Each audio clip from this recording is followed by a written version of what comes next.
Yo, yo, yo. What's up, my Earth Science crew? It's time for another video. This one's about radiometric dating, or absolute dating. Stay tuned. At the end of the video, I'm going to show you how to complete the Gizmo lab. Now let's get started. Grab a piece of paper and a pencil. Let's get it. Okay, so yeah, today's notes can be titled absolute dating, or if you want to be more scientific, put radiometric dating. These are basically your half-life notes. Let's get started. Now remember, we've already gone over relative dating, where you guys learned the deeper we go, the older the rocks get.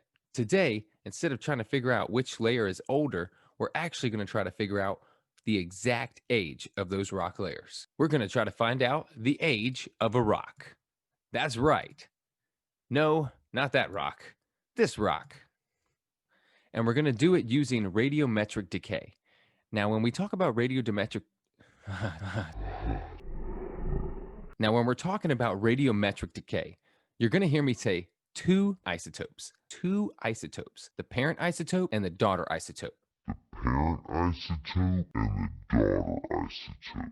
And it's all about the rate of decay from parent to daughter that determines our half-life.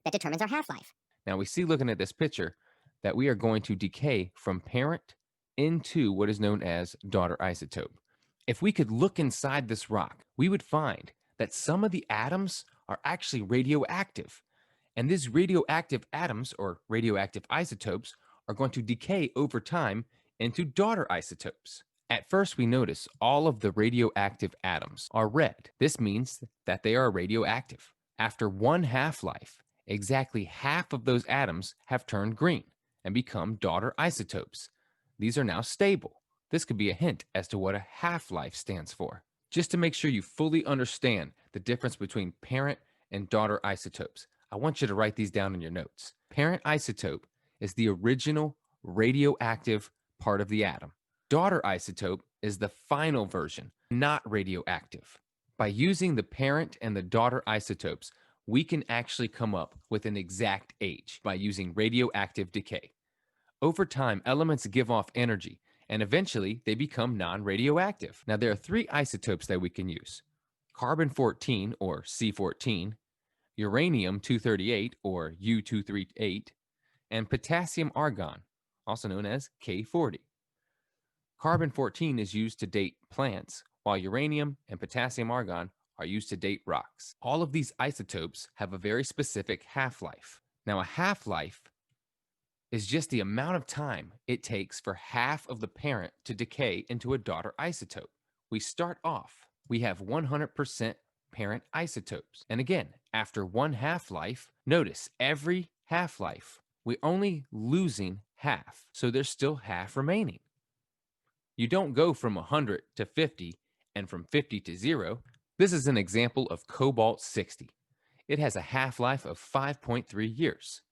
So if you were to go out and find yourself a fresh piece of cobalt-60, it would start off with parent isotope. Over time, though, exactly 5.3 years, you're going to lose half of your parent isotopes every 5.3 years until you slowly but surely reach 0, which can take a very long time. You don't always have to start off at 100, though. Here's an example of a half-life. We started off at 1.6.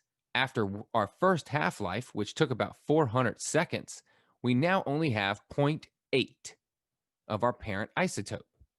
It's going to take another 400 seconds to lose half, and then another 400 seconds to lose another half. Always half.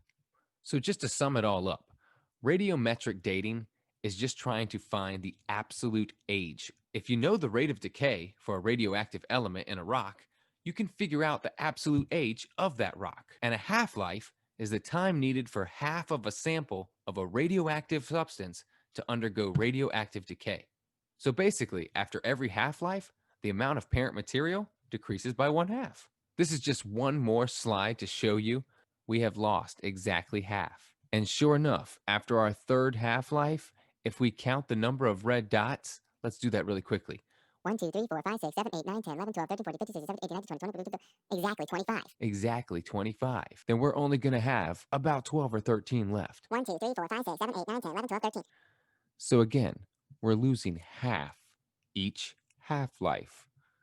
I think I got where they got the name from. All right, guys, now it's time to walk you through the lab, just like I promised. Let's get it. Okay, guys, so since this is a Gizmo, you're going to need to log into your Clever account, click on the Gizmo icon, and then all you got to do is launch the Gizmo. It should look something like this with table, bar chart, and graph in the top right. Over on the left, we have isotope A and isotope B, and then some mystery half-life. We're only going to use isotope A and B, though. This is the worksheet, which can be found on Canvas. It's going to tell you everything to do. First, we want to make sure that we're on isotope A and that we have it set to theoretical decay. So on the simulation, I have set my isotope to A, and now I'm going to set it to theoretical decay. Let's see. The worksheet now says select the graph tab and click play. What is your estimate of the half-life of isotope A? So I'm going to go to graph. I'm actually already on graph, and I'm going to click play. Now I just watch it decay over time. And after the graph is finished, I have to estimate what I think the half-life to be. We started off at 128. Let's see, 128. Half of 128 is 64. So it looks like we got to 60 around here. So we're higher than 25, but lower than 50. I'm going to estimate 30. So on my worksheet, or on your worksheet, in the first box, we would put in 30.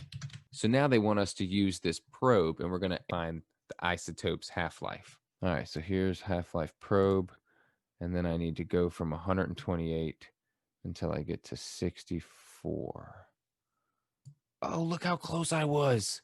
So the real time on that one was 31. Back to my worksheet. What's the exact half-life of isotope?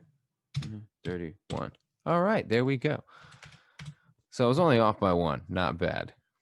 Now you guys do the same thing for isotope B, and at the very bottom, it's going to ask you if you had a material with 12.5% of the original radioactive atoms, if the half-life was 1,000 years, how old is the material? So first you got to figure out how many half-lives you've been through, and then take how many half-lives you've been through and multiply that by 1,000. That's the answer.